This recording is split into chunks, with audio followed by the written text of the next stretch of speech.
Toen ik haar uitnodigde, reageerde ze per kerende post. Schoonheid en troost? Ik hoef er niet over na te denken. Ik heb slechts één associatie. Zorg dat ik een camera krijg, wat centen en ik ga naar Australië, naar mijn zus, naar de bloemen daar, naar de Aborigine-vrouwen en hun onvoorstelbaar prachtige kunst. Dat is het eerste en het enige waaraan ik denk. De camera werd geregeld en Germaine Greer reisde af. 2 weken filmde ze. Het resultaat is een homevideo in de letterlijke betekenis van het woord. Germaine Greer in haar geboorteland. Een homevideo in 3 delen. Deel 1, mijn zus. Deel 2, onze bloemen. Deel 3, de vrouwen van mijn land.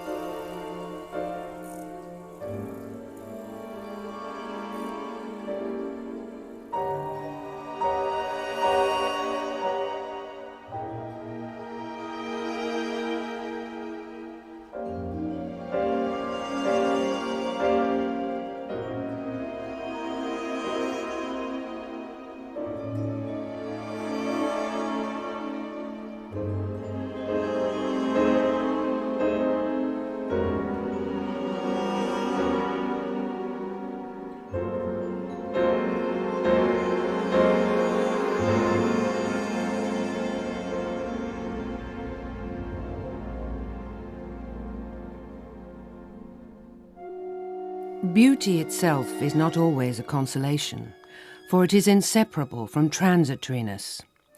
Be it the beauty of a girl, or a boy, or a flower, or a song, it must end, and soon, if it is to be perceived by earthlings as beautiful.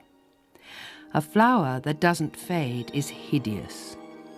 A song that runs through our mind for an hour, let alone a day or a week, bores and irritates and finally disgusts us.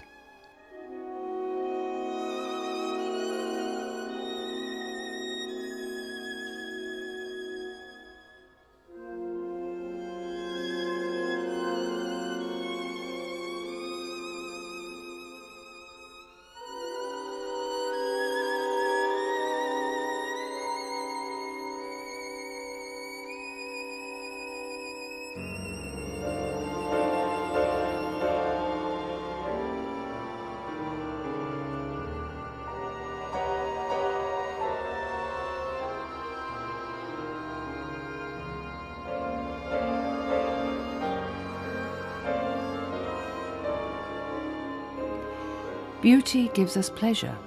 The keenest pleasure, if prolonged, must turn to pain. A toothache can last for a week or a month and seem only to grow sharper for its long duration.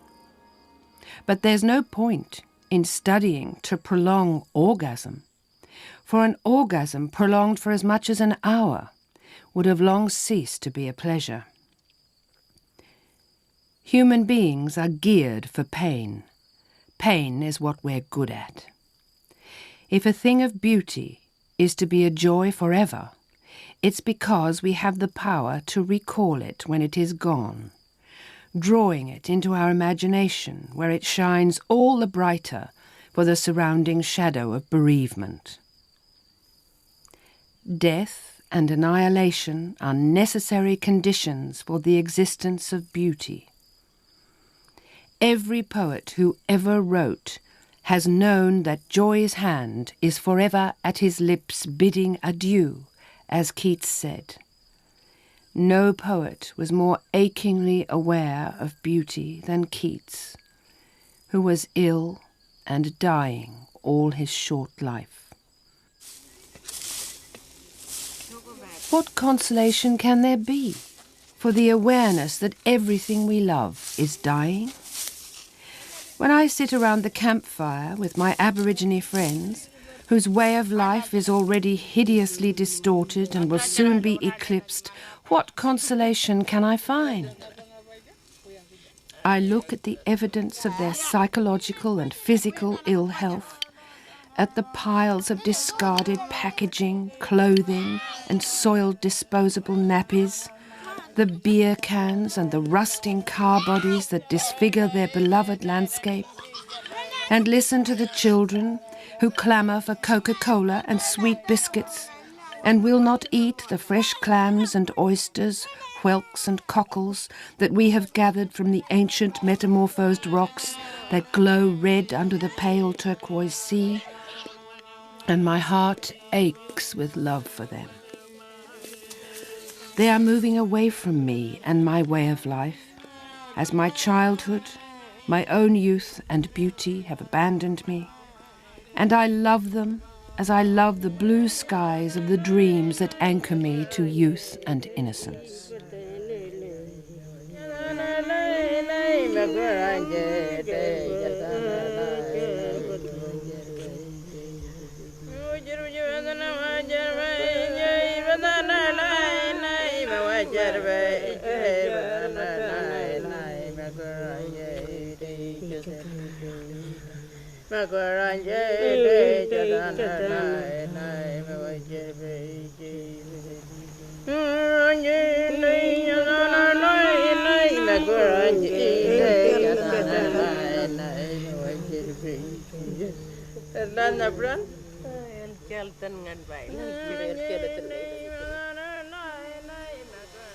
Here, I think the diversity is mainly driven by the fact that life is tough, really tough. You've got Mediterranean climate, admittedly good rains most of the time in the winter.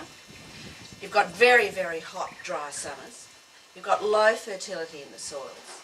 You've got periodic fire, and then if that's not enough, you've also got ENSO, the El Nino Southern Oscillation, which means that you can have a couple of winters where you get very little rain at all. So all those extreme conditions, they drive the diversity of this particular area. Why is the soil so old? Well, this continent hasn't had any volcanic activity of any note for millions and millions of years. So it's the oldest landmass? Yeah. By what sort of factor? Well, if you look at most of our soils, they're derived from Silurian Devonian parent rocks, which is 300 to 400 million years old. So they're very old. And that the soils have mainly been driven from one side of the continent to the other by trade winds. So they're just not particularly fertile, and apart from throwing superphosphate all over them, there's nothing much really you can do with them. So they've actually... I'm so stupid, I don't even know how soils are formed. Where do soils come from?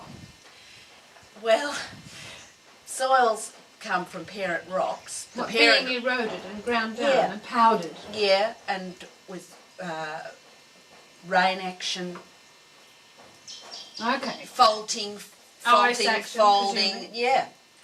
Okay, so soils are, as it were, decomposed rock. So once upon a time these soils were fertile, we may suppose. Yeah, but then this part of the world also, most of the soils are formed from marine sediments that have been uplifted, and then you've got the ranges that have also been marine rocks that have been folded and uplifted as well. So the nutrients have leached out of the soil. I mean, how have they become so highly mineralised? That's why they're red, isn't it?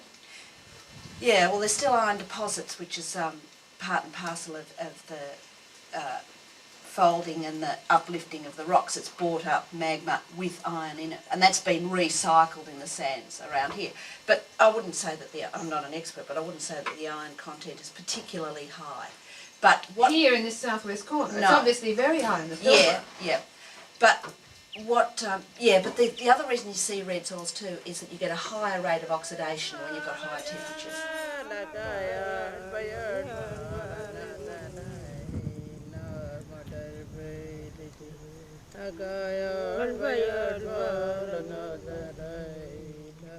When my sister, Alida Jane Burke, and I comb through the senescent scrub, hunting out the wildflowers of Western Australia, our passion for them is fueled by our knowledge that in the artesian water, trapped far under the red ground, the cinnamon fungus is proliferating, attacking the woody stems and rootstocks of the richest flora on Earth. Every month, the species goes out of existence, some before they have even been identified. If we can only fix them in our memory, they will not be entirely lost. There's no time to draw the hundreds of species we find, so we photograph them. Now I use a digital video camera so that we have moving pictures as well as stills that will best display the structure and the habitat of each vanishing treasure. Jane insists on teaching me taxonomy, making me identify my flowers in the correct manner, proceeding from the family to the genus, to the species, to the subspecies, frustrated by my unscientific habit of leaping to a name on no better evidence than a remembered picture. Very pretty, very subtle, I think. And this is the juvenile growth. With typical tea tree foliage. Yeah. But I love the fact that the stem is pink. There's always these extras in these plants. As if they were really trying to wow you. Actually, that's something else. Is it something else? Oh, yeah. No.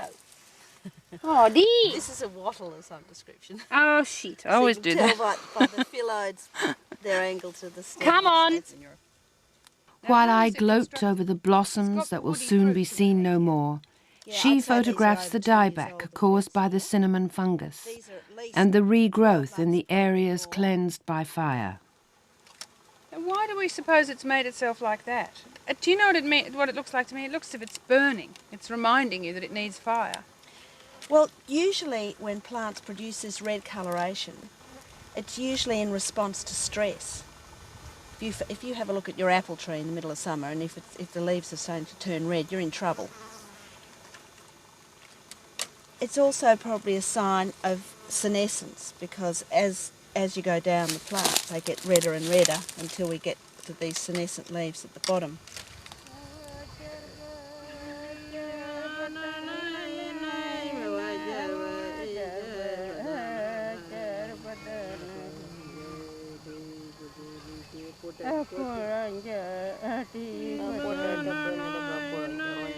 Wherever we go, we find spectacular death and degradation, glittering scars on the landscape, caused by the bringing of salt to the surface, by the same rising water table that brings the deadly fungus.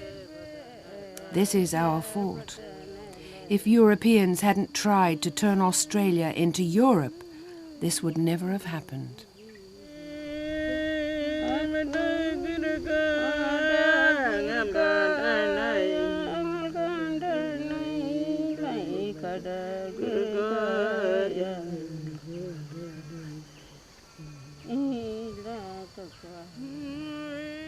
In Western Australia, the salinity is attributed to salt-laden winds that are blown on shore. And if you add up that effect over millions and millions of years, you're going to have a fair amount of salt deposition on this particular part of the country. But presumably it wasn't at toxic levels until it began to be concentrated in the soakages and. Well, what happens is that you get small amount of salt, bit of sedimentation, small amount of salt, bit of sedimentation every year, cyclically. So the salt sits in the earth all the way through, quite evenly, and not particularly toxic levels. But when you wipe out the trees and you reduce respiration and water loss from the system, then it the water table rises and brings the salt to the surface. Yeah. I see. So, but there must be a higher level of salt tolerance in West Australian natives from this province than there would be in plants from elsewhere. I'm interested in mineral influences as well on speciation. It's one thing to have salt-laden winds depositing salt on your leaves. It's another thing to have tolerance to salt levels in the soil through preferential uptake. That's another thing altogether, because that's an adaptation that they would have to be making now very quickly. Things don't happen like that. Oh, because it's a consequence on the clearing of the land. Absolutely, it's Okay. happened too fast. What can be my consolation? My consolation is my sister, and my love for her. She is smaller than I, and more trimly built, but her gestures are my gestures, and her vivid habit of speech is mine also. Our senses of humour are the same sense of humour. She is hurt by the same kinds of injustice and insensitivity as I. Her eyes are deep grey blue, and mine are hazel, but we see the same things, and we feel the same about them. We laugh at each other's jokes, and sometimes arrive at the same joke simultaneously. I am gangling and unsteady on my feet, while she is nimble, but she waits till I catch up, and watches with concern in case I stumble.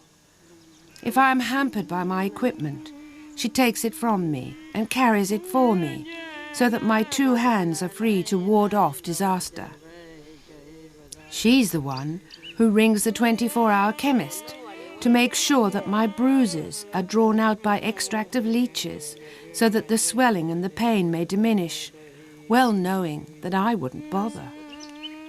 We spend a good deal of our time together naked, foraging together, as unaware of each other's bodies as non-human animals are. She gives me advice that I follow now and then. I respect her, admire her, and am furiously proud of her. Okay. Identification, please, Dr. Greer. Well,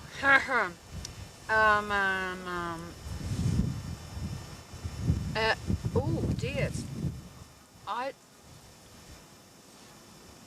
don't think it's in the Murtacey. It is so in the Murtacey. I think it's in the Rutacey. No, it's in the Murtacey. It smells of oranges and lemons. It doesn't. And it's waving its stamens at you everywhere. I'm worried about that scent. That doesn't smell to me No, Murtaceous. it's definitely Murtacous. All right. Well, it's not. I must eventually lose my sister. I see. Murtaceous. Indeed, I may be said to have lost her already many years ago, when I ran away from the house she lived in with my parents. I was not yet 18, and she was not yet 12. I saw her briefly 6 years later, before travelling 12,000 miles away from her to live in Europe.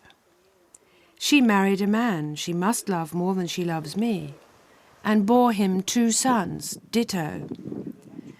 Our lives were as different as could be, and yet we were similar, oddly together in our difference.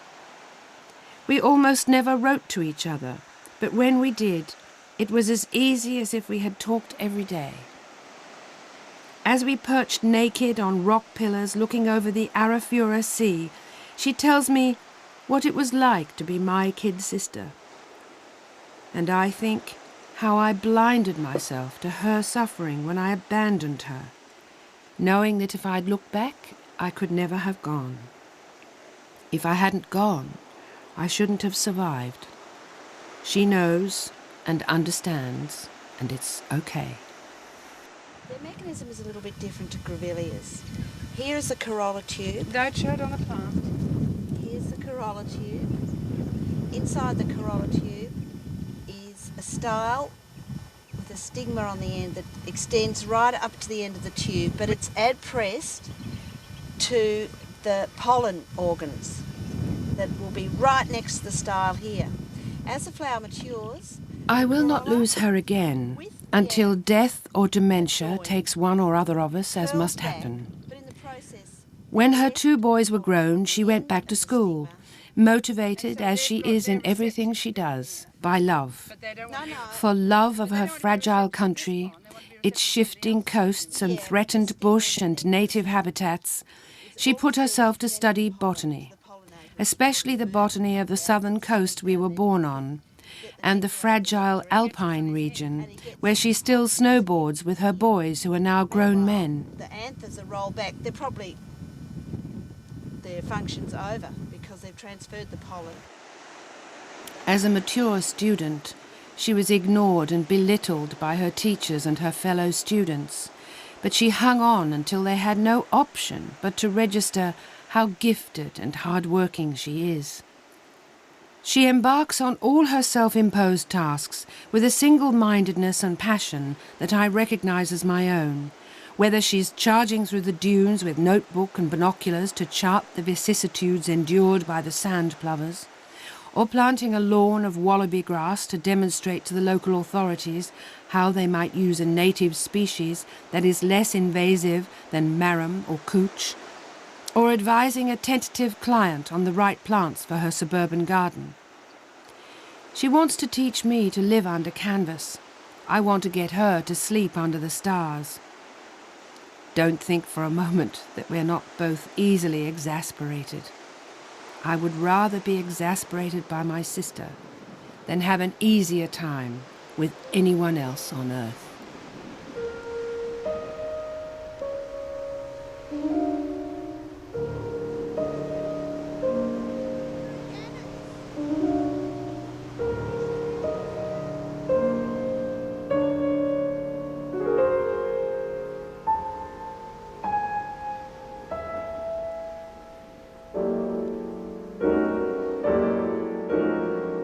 So much more exists in this world than anyone, no matter how creative, could imagine. The specialness of species is much more than anyone could deserve. Each grain of pollen is a triumph of design, each plant a citadel of vegetable architecture. Can there be planets in other solar systems as beautiful as this one? Australian plants are, like Australian animals, distinct from those growing anywhere else on Earth. Hundreds of genera, thousands of species are found only in Australia. Each species has developed in order to occupy a specific niche in a fantastically varied ecosystem. This is the southwest corner of the continent of Australia. What survives here makes it still one of the richest sources of biodiversity surviving on this abused planet. The Kwongan is a heath community adapted to fire on low nutrient soils, and it favours low-growing, sclerophyllous, hard-leaved, fire-prone vegetation, mainly woody. There's a few forbs and herbs, a few sedges and grasses, but it is mainly low, shrubby, woody. Myrtaceous growth. Myrtaceous, protaceous.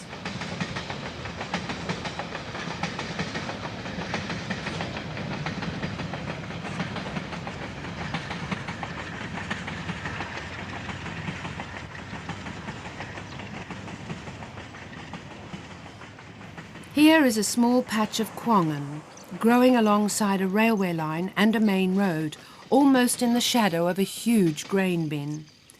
On the other side of our piece of wasteland were sheep paddocks, where the native flora have been driven out first by clearing, which caused erosion and leaching of the soil, and then by the effects of cropping by the sheep, and their hard feet scuffing the fragile laterite and sandy soils of the Kwongan. The introduction of coarse grasses from South Africa completed the devastation. Yet still, on the road verge, the Kwongan and its native inhabitants struggle to stay alive.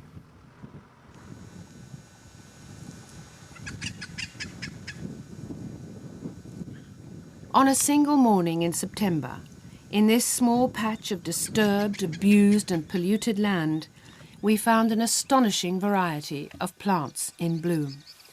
These are verticordias, commonly known as feather flowers, each more delightful than the last. The feathers are not petals, but the calyx. As in many Australian species, the petals are much reduced to save moisture loss. Here we found 3 species growing together: yellow feather flower, white feather flower. This feather flower turns red as it ages. Painted feather flower, This one carries its inflorescence in a loose spathe. Europeans are becoming familiar with bottle brushes, a name that is used for several genera in the families of Myrtaceae and Proteaceae. This one, sand bottlebrush, is a Beaufortia. Beaufortias are myrtaceous. So are the callistemons and this melaleuca. But there are proteaceous bottlebrushes too, calothamnuses and grevilleas. As far as flowers of the quongan are concerned, red colour and bottlebrush shape is a winning combination. Why would a flower want to look like a bottlebrush?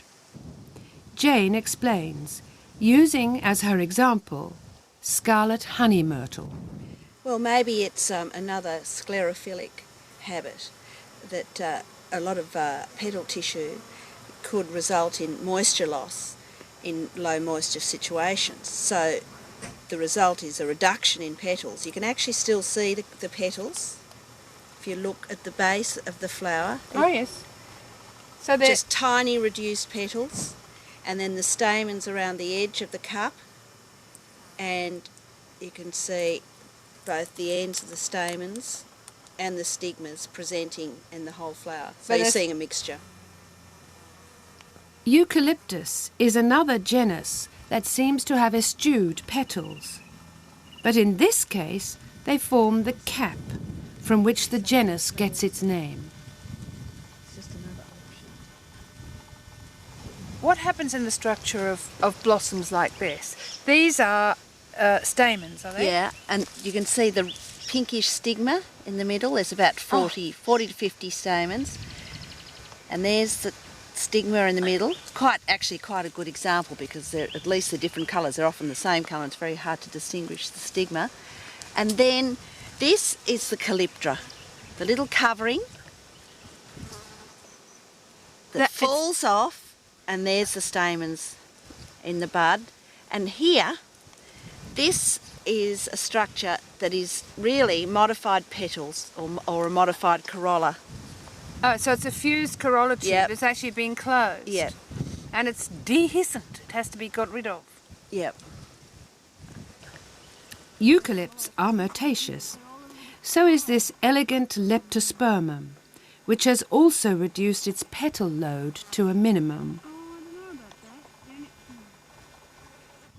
This large proteaceous shrub is called a chitic. These are unopened corolla tubes. In these, the tubes have split to allow the long beak of the pollinating bird access to the nectaries. The mechanism is easier to demonstrate in this grevillea. The unopened flower holds the stigma folded in, next to the pollen-bearing organs in the base of the flower. When it unfurls, it carries the pollen to the end of the style. The anthers are right down the base of the flower next to the nectaries, so that when the bird comes, attracted by the sweet material in the nectaries, puts its beak in, but its head hits the top of the stigma and picks up the pollen. The stigma at the same time is not receptive to its own pollen and becomes receptive later. Some of the grevilleas are familiar to Europeans, but not these one-sided ones called red toothbrushes, and certainly not this black toothbrush, or this wax grevillea.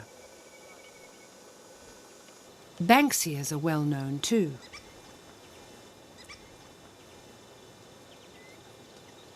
But this rare red one with hanging flowers can be seen only in the Fitzgerald River National Park.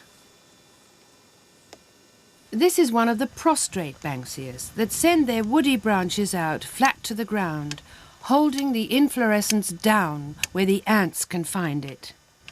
All such plants attract their pollinators with sweet nectar at the base of all their tubular flowers. This is the barrel cone flower. Each one of these tiny little things is a flower. Yeah. And it's got fused petals with the stamen. So it's a little trumpet-shaped flower. Yeah. This whole structure contains hundreds of ovaries, but only a few of them are going to be finally fertilised. Although they look like they all are. What do you call this pattern? That's a logarithmic spiral. It pertains to all vegetation, all plants. They have that logarithmic spiral.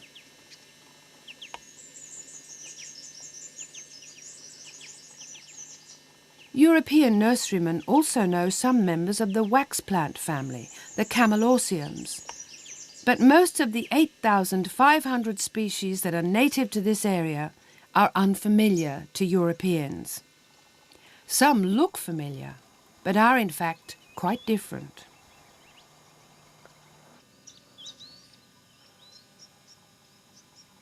This native foxglove is no relation to the digitalis of Europe. It belongs to the family of the Cloanthaceae, which includes this cyanostegia or tinsel flower, with its pale blue calyx extending much further than the dark blue corolla. This is a Lachnostachys, one of a whole family of woolly-headed shrubs called lambswool.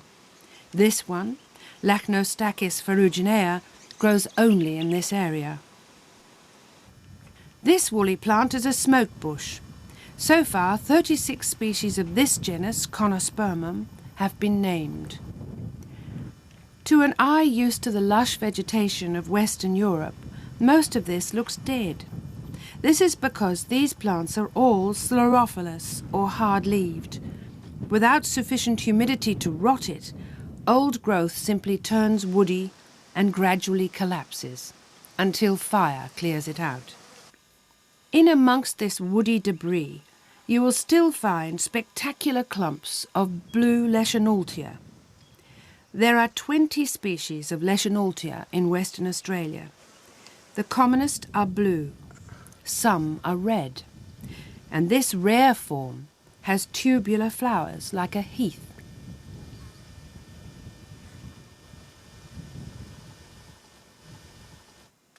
The Barron's regalia grows only on quartzite rocks on the Barron's Range. All 5 members of the regalia family are found only in the southwest botanical province. This fringe lily is one of 49 species of Thysonotus, all but 3 of them found only in Australia, most of those in the southwest. Pattersonia is a kind of iris. Its habitat is now threatened with takeover by introduced South African species of Gladiolus and Watsonia. Weird and wonderful peas.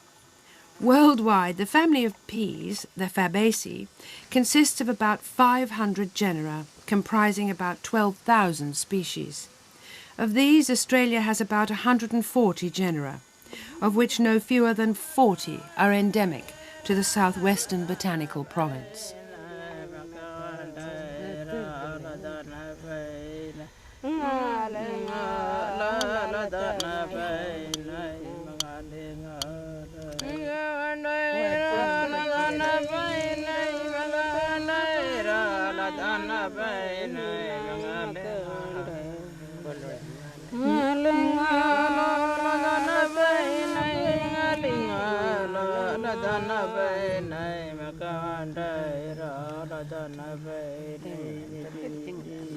And what's really interesting about this pea is that you've got this 3-sided packet with the beautifully veined bracts holding it.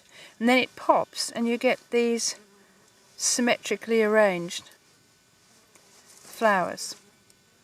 When the flowers have gone over, when they're finished, the bracts reclose around the seed chambers, around the ovary. See, there they are in there, and there the bracts have closed. They look like a bougainvillea or something. This wonderful plant is called the black coral pea. You could probably grow this in a conservatory. When this hakea was first seen, it was named for Queen Victoria. The flowers are small and quite hidden in the axils of the flame-like leaves. Here we see fruits 2 or 3 years old. That's a typical Hakea fruit, bivalved with a horn on the herbaxial edge. Later on these will split in two and they'll show the 2 ovaries with the seeds embedded in the woody pericarp. And then in here we've got fruits that are more than a year old, they're just starting to form. And then we've got the new buds that are going to be the flowers for this year's flowering season. The genus Hakea is endemic to Australia. About 70 of the 100 or so species occur only in Australia.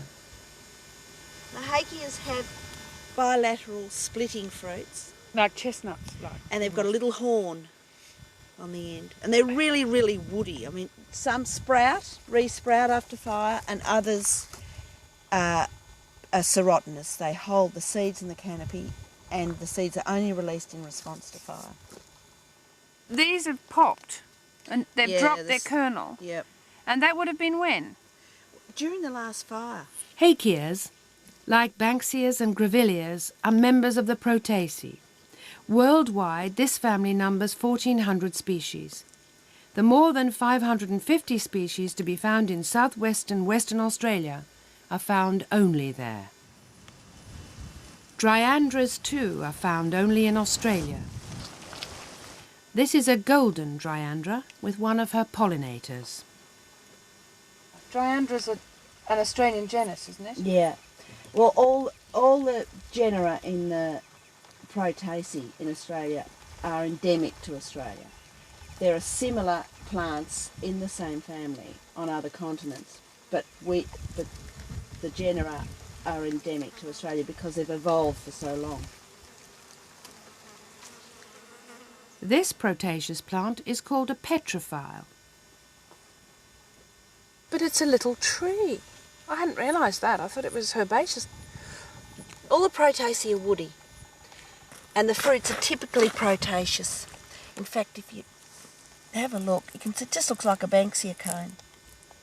This midget tree grows along the ground so that its pom-poms of flowers are within easy reach of the ants who will pollinate them.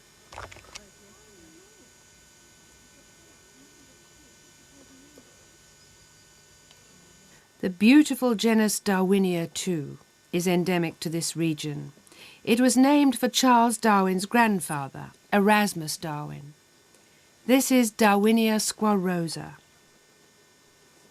This is another Darwinia, Darwinia oxylepis. Pink petals are in fact bracts enclosing the small flowers.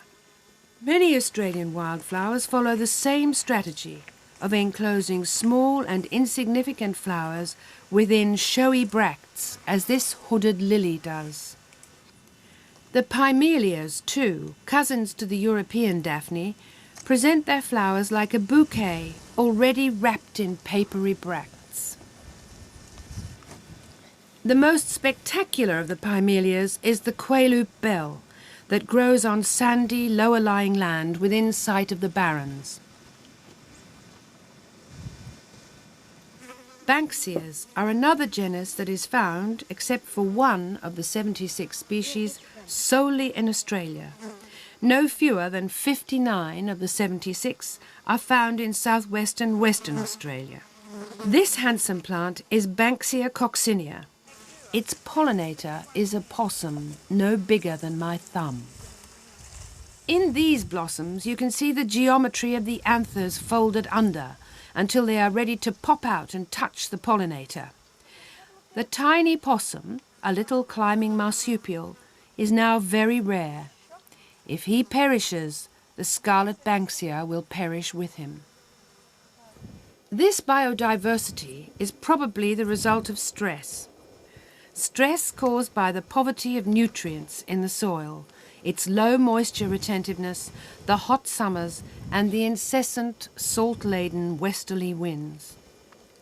Each plant represents a triumph of adaptation to some combination of all these factors. Here, in the Pediplain of the Stirling Range, habitats vary according to the amount of sweet water runoff and soakage, and with each change in altitude. Crucial to the habitats throughout this area is periodic visitation by fire.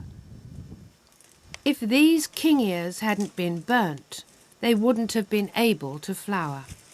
The king ear, or black gin, as it used to be known, is a genus to itself. It belongs to the select family of Xanthoriaceae, 10 genera in all about 100 species, all but 4 of them found only in Australia. These black boys, too, only put up their flower spike after they've been burnt. Among the cinders we found this daisy of daisies, flannel flowers, so called because of their cottony involucral bracts. Coral peas, this nodding coneflower, cousin to the hakea and the petrophile, and trigger plants. This one, the maize trigger plant, cat's paws, kangaroo paws, and orchids.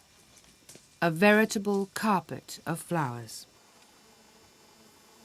The southwestern botanical province is home to 300 species and subspecies of terrestrial orchids. This is a Thelymitra, or sun orchid, growing with hundreds of others in the rubble near an abandoned dam. Southwestern Western Australia hasn't just one species of blue orchid, but dozens. This is another Thelymitra, commonly called the leopard orchid. These are some of the large family of donkey orchids, conspicuous like donkeys for their big ears. This is the biggest of them. This pansy orchid is a member of the same genus. These are mignonette orchids. This is the cowslip orchid. This is an enamel orchid. These are some of the spider orchids. These are dragon orchids. This is a mantis orchid.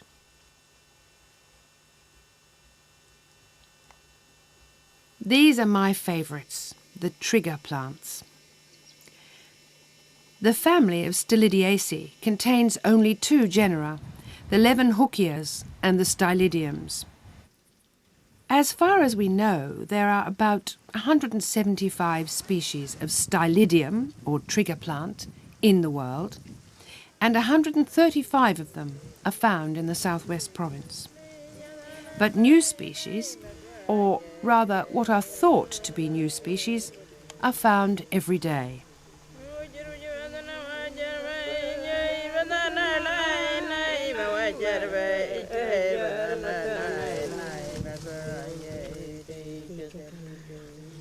The trigger plants are so called because they have a unique biochemical mechanism that causes the column, which is made up of male and female organs fused, to shoot out from under the labellum, where it is held furled, in time to deposit pollen on its chosen pollinator. This is the style, which is male and female organs fused. And at one stage the style is fertile with male sperm, I guess, male pollen, and at the other time it's fertile as a female. Now what is interesting about the style is it's dead sticky. Yeah. So I think this is female, which makes sense I suppose, because it's picking up the pollen off the back of the pollinator. Yeah. Now see this one here. This one here is preparing to reload. Can you see that he's folding up? Yeah. Look at him, look at him. Yeah. Can you see him? Yeah, the red bit. Now look at this guy, he's moving too. See, he's moving too. Now what is extraordinary about these plants is they're almost alive. They respond to stimuli as direct as that. And they are, to my mind, staggeringly beautiful. These are 2 fertilised ovaries here. These 2 spent plants that have shed their ovaries, shed their eggs, their seeds. Now the other thing I want to show you is the extravagant beauty of the back of the petal. which is patterned like that. It's full of extras, the trigger plant, and they never cease to amaze me. See?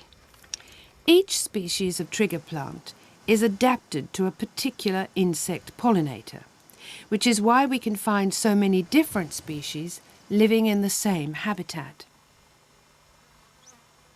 Attempts to group them by flower colour and similarities in the shape of pollen grains or seed capsules are thwarted by an extraordinary degree of variability within species. This is one case where genetic information will help us to determine the boundaries of speciation. This is the common butterfly trigger plant. This is the reed trigger plant. This is the yellow trigger plant. You can just see the very long columns that have just been triggered. The boomerang trigger is low-growing and mat-forming.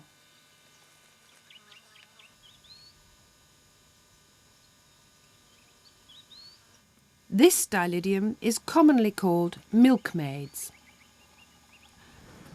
He's not fooled. I can't be feeling right.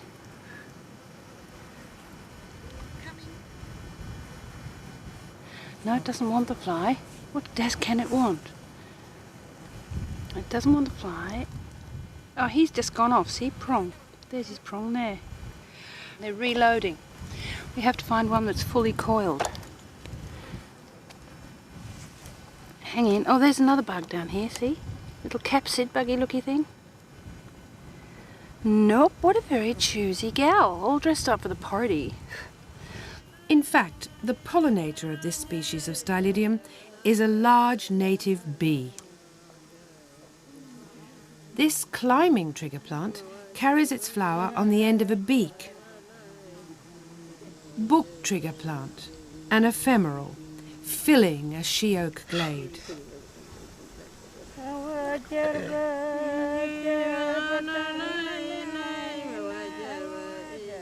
These fabulous plants belong to the Dampiera family, named for the explorer who found Western Australia, William Dampier. Within yards of the farmer's heavy machinery and chemicals, you may find kangaroo paws. This is the commonest, Anigoxanthus humilis, actually called common cat's paw. This green one, Anigoxanthus mangliaceae, tolerates a variety of conditions and has been successfully adapted for gardens. The shape of the kangaroo paw is adapted to be easily pollinated by birds. On the edge of its lip, you can see the style and the anthers. As the bird reaches for the nectar in the tube at the base, his head will bump them, and when he gets to the next bloom, the pollen will be transferred. This is a rarer kangaroo paw, Anigoxanthus rufus. It is growing particularly luxuriantly because 2 seasons ago, fire swept through the scrub on this headland near Hopeton, as you can see from the blackened branches of the Banksias.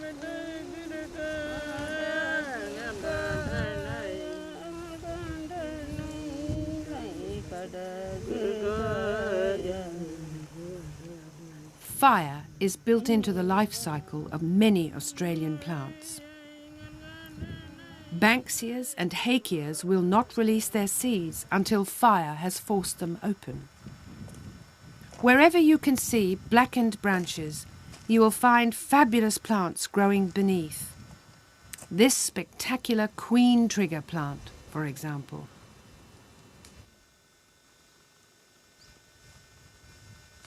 Amid the charred branches on this road verge, we found donkey orchids, Diurus hebelii in this case, a wonderful blue goodenia,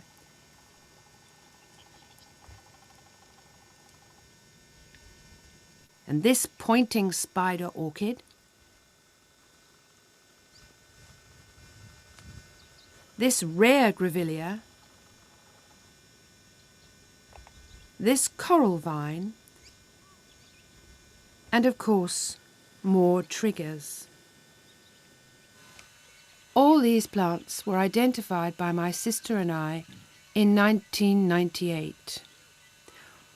Within 10 years, some of them will already have disappeared, never to return. When the explorers arrived, all the rivers of Western Australia carried sweet water. In the year 2000, none of them do. This is Australia, the oldest landmass on planet Earth. And we're right in the middle of it. In what used to be called, when I was a kid, the dead heart. Wrong, of course. No more dead than anywhere else. Certainly less dead than the centres of many of our burnt-out cities.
When the first explorers came here, they assumed that this country had nobody in it, because they couldn't see them. And so they called it terra nullius, meaning wasteland, land that doesn't belong to anybody. And they claimed it for their respective monarchs, in the end, for the King of England. And the King of England could see no reason why he shouldn't claim it as his, and why he shouldn't send his army to defend it, and why he shouldn't fill it up with all kinds of rejects from his own country. Not just convicts, you understand, who were never very many of the total population, but also the people who were being kicked off their own land for various reasons, the Scots crofters and the Devon farmers and Lincolnshire potato growers and all kinds of people who didn't have too many choices. And they found themselves pushed into a country too far away to ever return from, 12,000 miles around the globe. And then they began to find out, of course, that the country was somebody's and that it was inhabited. And what made it more difficult to see the people was that the people weren't terribly interested in being seen. The Australian Aborigines have less vanity, possibly, than any other people on the earth. And as they consider themselves to be identical with the landscape, they never had any reason to stand up and say, "Oi, oi, I'm here, look at me." And they tended, in the beginning, to just disappear, to just melt away. People constantly write about the blacks melting back into the bush where they came from, padding away as silently as they came, as if they expected them to come, you know, with trumpeters and outriders.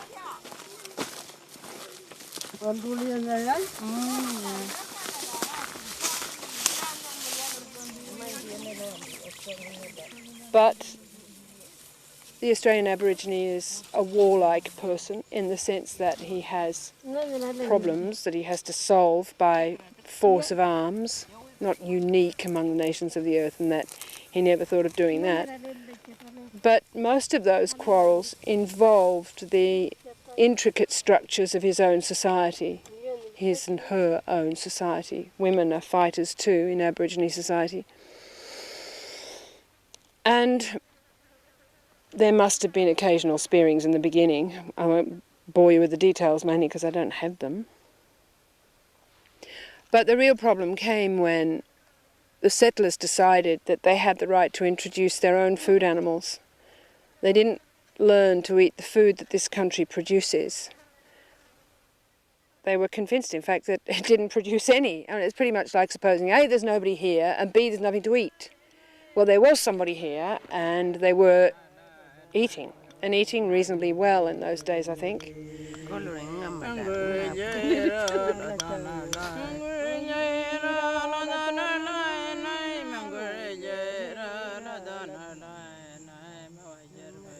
The white man assumed that this country would be good to run cattle, the country that we're looking at. But in order to run cattle on country like this, you have to run an extraordinary tiny ratio of beasts to land. This property that we're looking at runs 4,000 head on 300,000 acres. Utopia, which is the purpose of our trip here, is a neighbouring land. It's 18,000 kilometres, square kilometres. That lease was taken up in 1927. It took the pastoralists that long to get as far as Utopia. 18,000 kilometres, it's as big as a country in Africa. And they held that lease from 1927 to 1976. And that land at that time was lived on by the Alyawara and the Anmajara people. And you see, the problem for them was that they really couldn't go anywhere else, because without their land they didn't exist. Now, white Australians now understand that Aborigines' identity is their land. They understand it like that. They understand the statement, I am my country. But they don't really understand what it means. I can't say that I understand what it means either. All I can say is that I'm trying.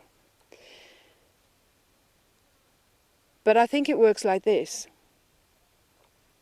that the country is the knowledge of how the country supports life and how the country provides you with the wherewithal to live.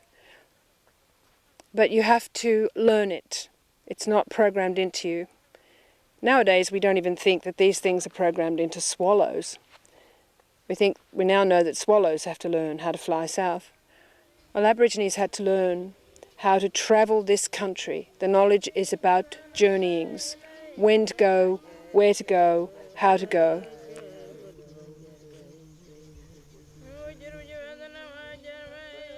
Of course, the most important thing on the journey is the whereabouts of water. And so a lot of the law has to do with how you get water in various places, but also what fruits come into ripeness, at what time, where you'll find a sugar bag, which is a kind of ant that swells up with sugar, where you'll find all kinds of grubs and seeds, grass seeds, a staple of the bread. And every child, boy or girl, has to learn their knowledge of their country.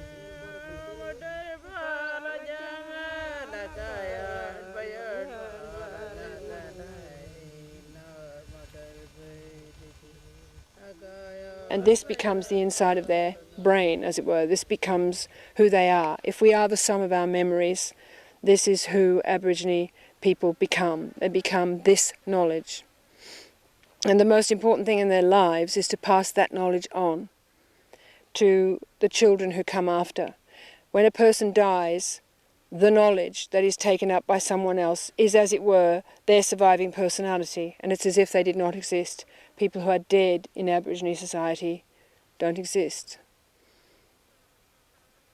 So it's quite extraordinary for us to demand that the Aborigines show proof of ownership, that they can prove title, they can prove heredity. They are it. The very fact that they know what they know and the way they know it is the evidence of the justice of their claim.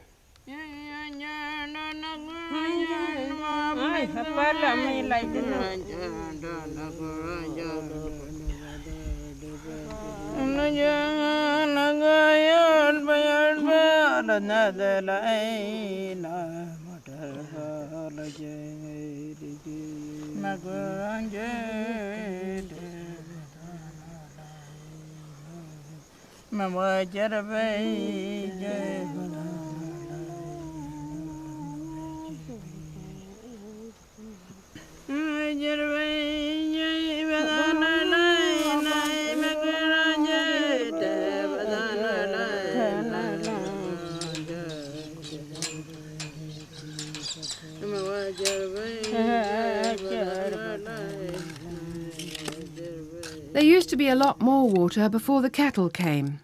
The cattle fouled what surface water there was, and the native people had to survive on the rock holes that the cattle couldn't get to. There are still plenty of goannas, big lizards with rich meat and plenty of fat. And under the round witchetty bushes there are plenty of grubs, and plenty of bush honey in the tree trunks, and bush plums and bush tomatoes in season, and grass seeds to make flat bread. Gathering such things is women's work. Men hunt kangaroo and emu.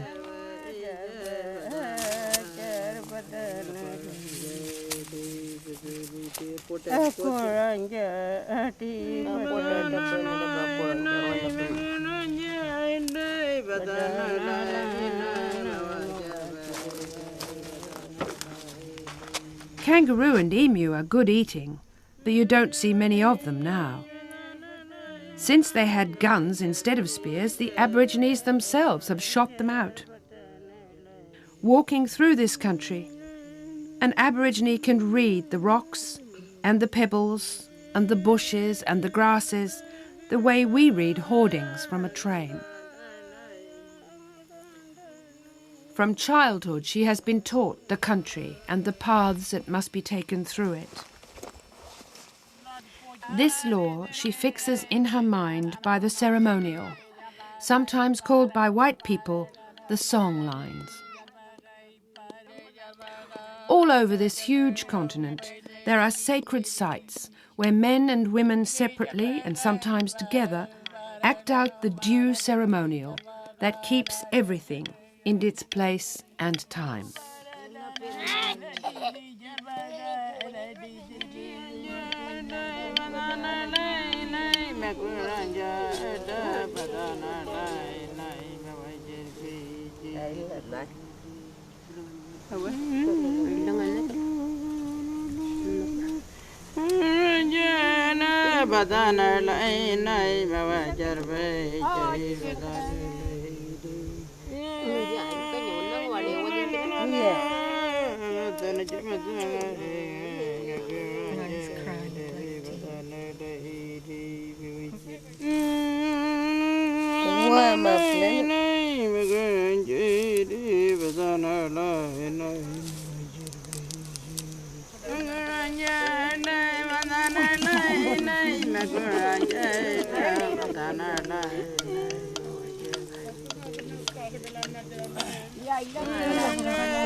So what did the poor Anmajere and Aliwari people do when they were taken over by pastoralists? There was only one thing they could do. Well, the two things. They could commit suicide. They could commit mass suicide, or they could stay put, hoping that 400,000 years of experience would stand them in good stead, keep the knowledge, keep passing it on, keep their traditions. But of course, cattle are no respecters of waterholes, amongst other things. And with the best will in the world, the Aborigines had found that they couldn't tolerate these hard-hoofed animals smashing up the water and turning the water into soaks, into mud, which the people couldn't drink. So they speared them, and then they were massacred in punishment, an example pour encourager les autres. And they massacred in their turn, but on a much tinier scale and with much less effective weapons. By the time the Aliwari people and the Anmajeri people found themselves taken over by pastoralists, the worst of these encounters was over, and the people realized that they had no choice but to capitulate to the cattle industry. They had to become cattlemen and their wives. They had to learn to muster and to brand, and they had to rely on the station owner for water, which he would get from a bore, and he could supply, and for basic supplies, because the cattle degrade the land and the traditional foods don't grow so well. And so they had to be fed with white man's tucker, which is, in those days, back in the 20s and 30s, was flour, sugar and tea. That's what they got. And so they became diabetic, malnourished, and they were also taught to drink. This is a people whose diet contains no sugar and no salt. It was a hypo-diabetic diet. And when they were introduced to refined sugar and to alcohol, they very quickly fell prey to a whole gaggle of diseases, including, of course, diabetes, which is a major health problem still for Aborigines, just as it is for other hunter-gatherer peoples in the world.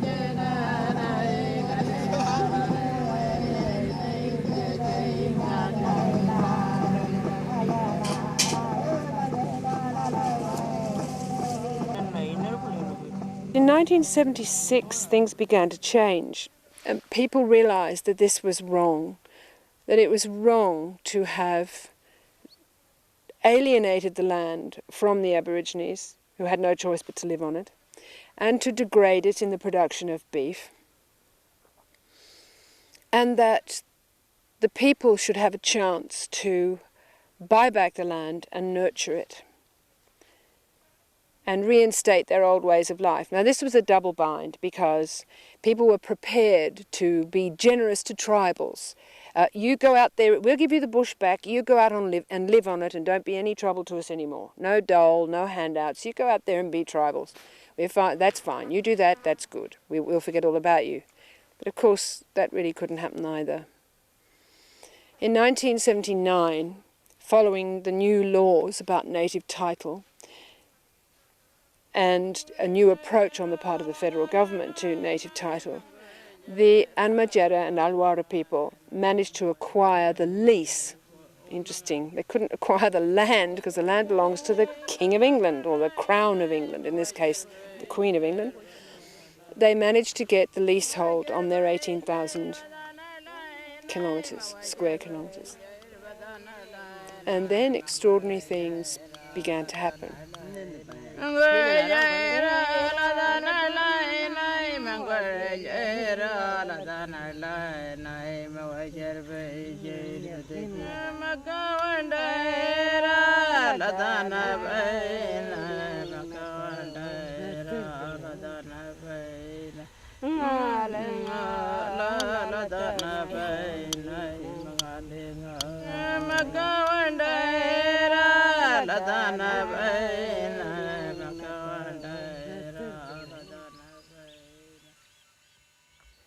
The first thing and the most exciting thing in some ways was that the land recovered.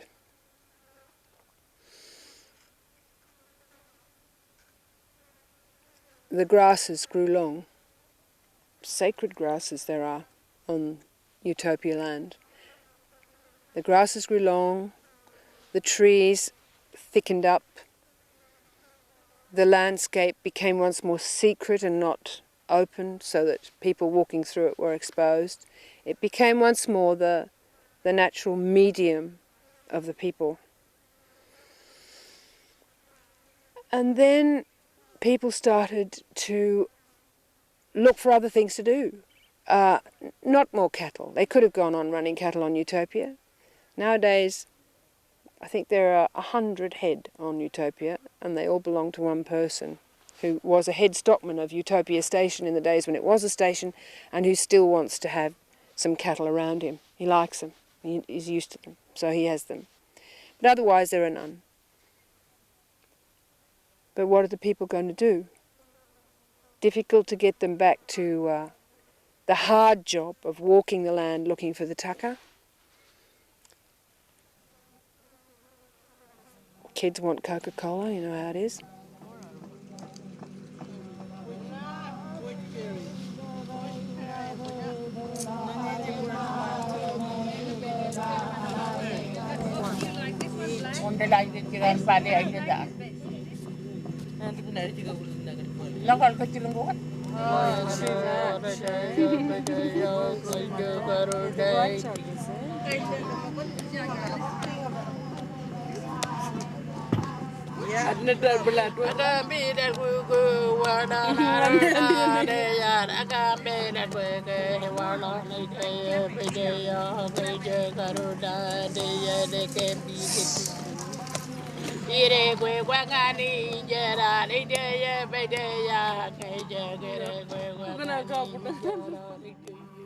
And they began to express the knowledge, the country, in a new way.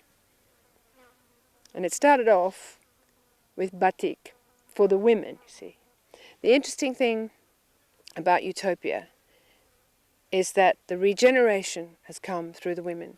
Now this isn't as unusual as you might think, because that's pretty much what happens among American Indians as well, that it's the women who are guardians of the culture, because the hunter-gatherer men are so fragile and they can't deal with their changed circumstances. They haven't the adaptability of the women. And what is really extraordinary about what's happened in Utopia now is this flowering, not simply of a kind of traditional antiquarian art, but of something really vital, really personal, innovative. I don't want to say individual, because this is a bit of a moot point, but certainly a celebration of the land, which is the same thing as a celebration of the people. And this whole movement had its beginnings in the Northern Territory at another site, at a place called Papanya. And that was masterminded by a white man who only wanted to talk to men, only worked with men. But what happened in Utopia was that the women were introduced to the art of batik, which is kind of funny because Australia is the only continent on the planet that does not have any indigenous batik tradition. But the women took to batik like ducks to water and began producing work of such sophistication, such exuberance, such lyricism and elegance that the world stopped and stared. They didn't really believe that inside the heads of these people whom they'd seen hanging around because there was nothing sensible for them to do, who they'd seen humiliated, and they'd seen drunk, inside these people were these amazing visions, these exotic forests, these extraordinary melodies, really, these bold strokes. It's not all like that, the work. Some of the work is full of grief.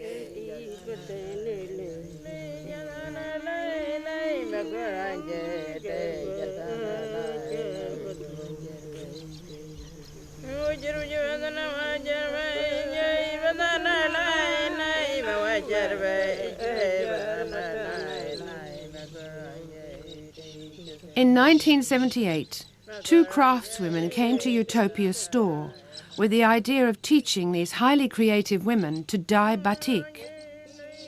The women of Utopia had no interest in wearing these beautiful cloths themselves, but they enjoyed making them. After years of displacement and brutalization, these remarkable people began producing objects of such delight and consolation that they seemed to sing in exultation. The way they are while they are doing it is also wonderful. Their hands move with such sureness and delicacy that it's like dancing. Some of the experts in Aboriginal art say that this work is haptic, done not for the product, but for the pleasure of doing.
Though Aborigines have no tradition of making portable paintings, they are all painters. Part of Awalye is painting the body with ceremonial designs.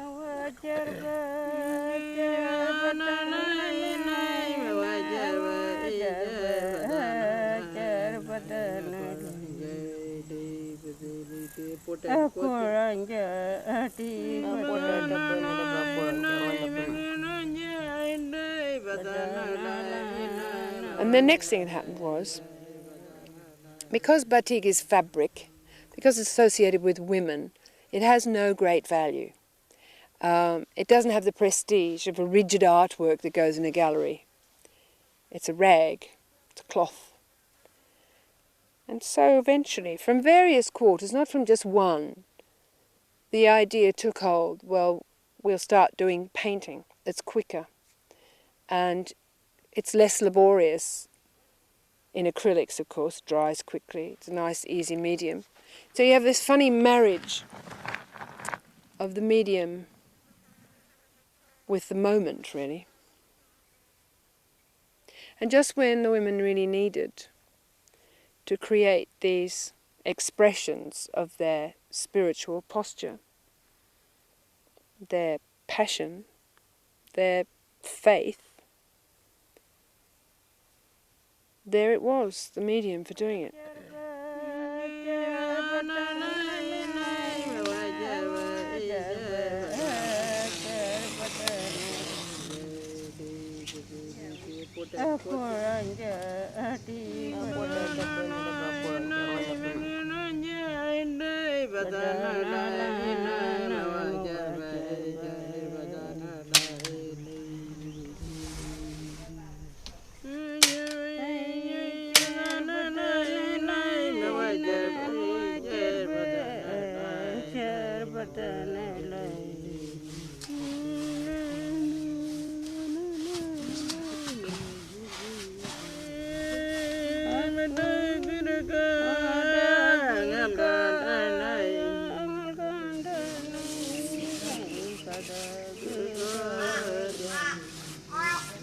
Some cases we put on this first coat, sometimes we don't.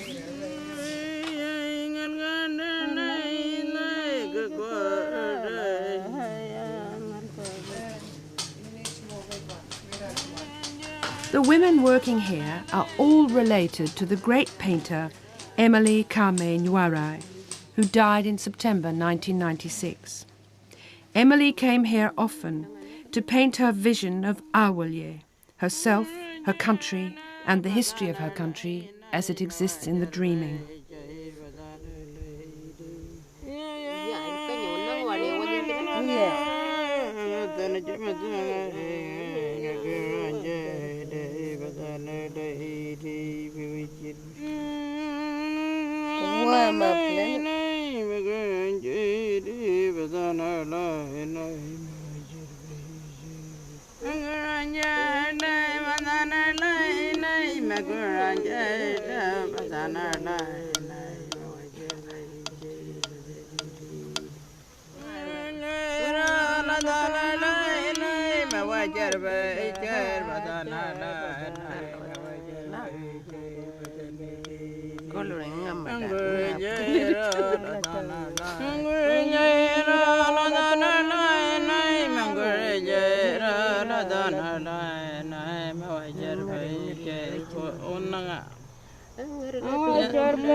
But all the time, the Aborigines were still Aborigines. They were still people who didn't have a cult of personality, who didn't exalt individuals over the kinship network, which is not to say they didn't have a hierarchical society. They do.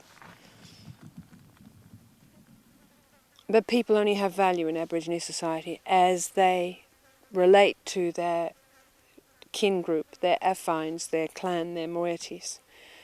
And it's in the observation of these relationships that people have reality. And so that's really partly what their work is about. Their work is about connections, about networks, lines, joining people. They're also journeys. They all interconnect this extraordinary image of a unified universe and their place in it. But then all the other contradictions come in. And one hardly knows sometimes whether to laugh or cry. Because for them, there was no point in signing the work. A name on the work meant nothing, especially if you weren't allowed to mention it after somebody died, which you're not.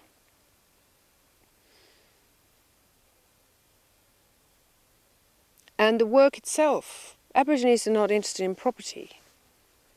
They love money, which is but money is a medium of exchange, and they've always been interested in that. But they're not interested in buying stuff, except cars, but that's to do with the journeying. They love cars, they love dogs, they love money. But as for all this business of painting going into a gallery, going into the National Gallery, that's funny. Because the important thing about the painting is not the finished product, but the painting of the painting. They're masters of art as process. And incapable of understanding what the fuss is about art as product. Yeah, it's finished. Finished. Now, what are you going to do with it? Well, we're going to stick it in a museum, which is another name for a graveyard of living art.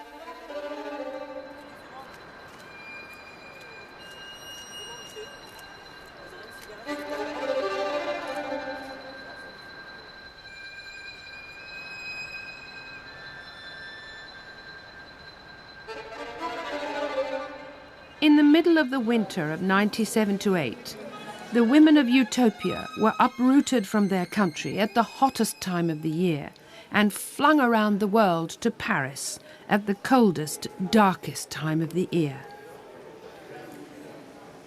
I couldn't imagine how they would be able to create their wonderful works under such conditions. I needn't have worried. The spirituality of Anmachera women is so strong that it could overcome far more terrible things than 2 weeks in a cold and unfamiliar city. They brought Central Australia with them.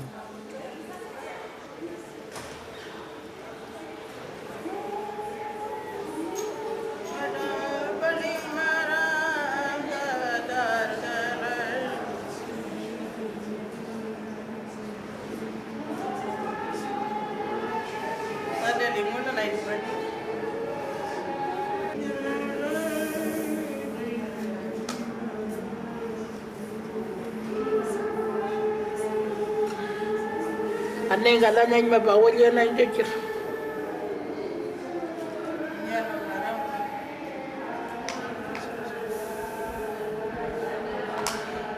yo ya na ngi la na ma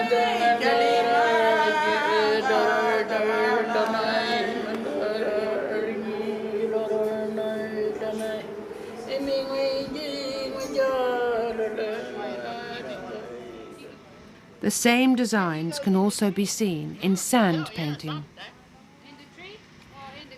The sand painting will only last until an animal runs across it or the wind blows it away. Once the singing and the painting are over, Lena and Gloria have no further interest in the product.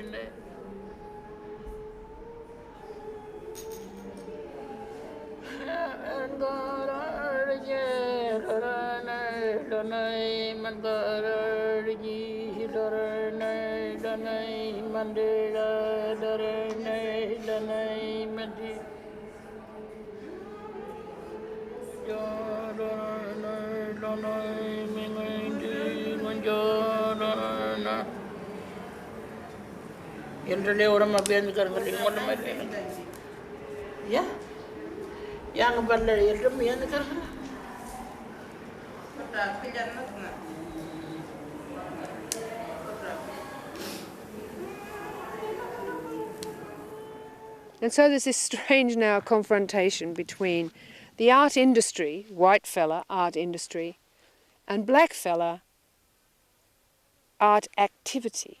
It's like expecting a silkworm to care what you make out of silk. Of course he doesn't. Neither knows nor cares. Which is not to say that Aborigines aren't sophisticated, they're very sophisticated. They just have decided, I think, or not even decided, they've always known that we were wrong. And we have to be wrong, if you think about it. The way we treat art, the way we single out works that are worth £40,000 against works that don't look very different to the naked eye that are worth £4 or dollars or drachma or yen.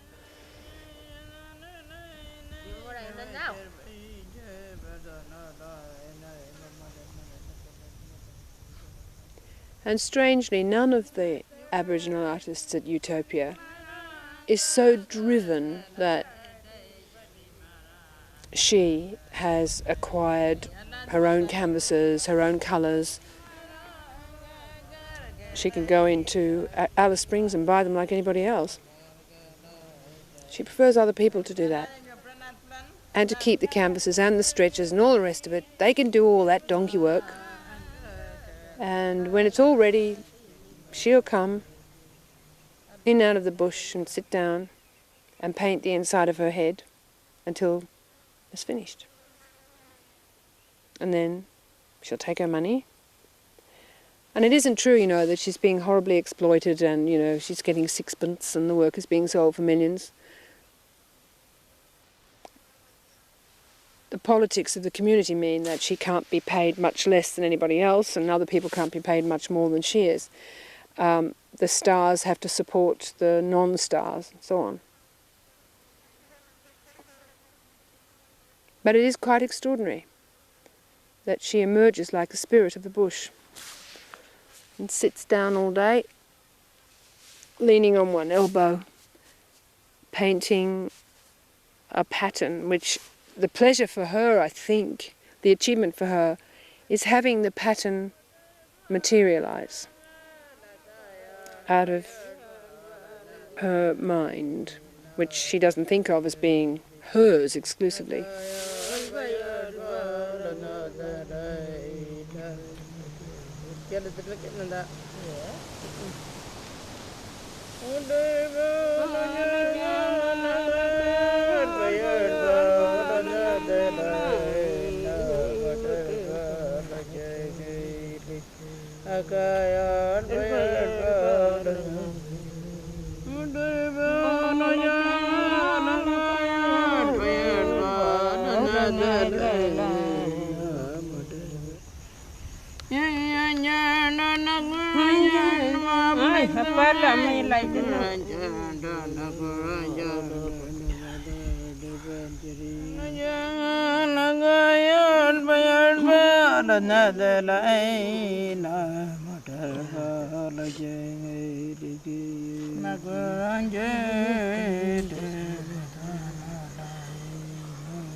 And you see, the thing about this that is so consoling is that you would have said 50 years ago that this couldn't happen. That even though we were beginning to realise what a culture Aborigines had, we thought of it as we think of the dead heart, as finished, over with. No hope, gone, lost. And the extraordinary power of the women of Utopia, and the art of the women of Utopia, which is now known all over Australia and is now becoming known in the rest of the world, leads me to believe that we can learn from our mistakes and that we can recover, that this land can be retrieved, that it can become a special place, not a white colony, but an Aboriginal nation. I mean, it doesn't matter what colour we all are, it doesn't matter what genes we have.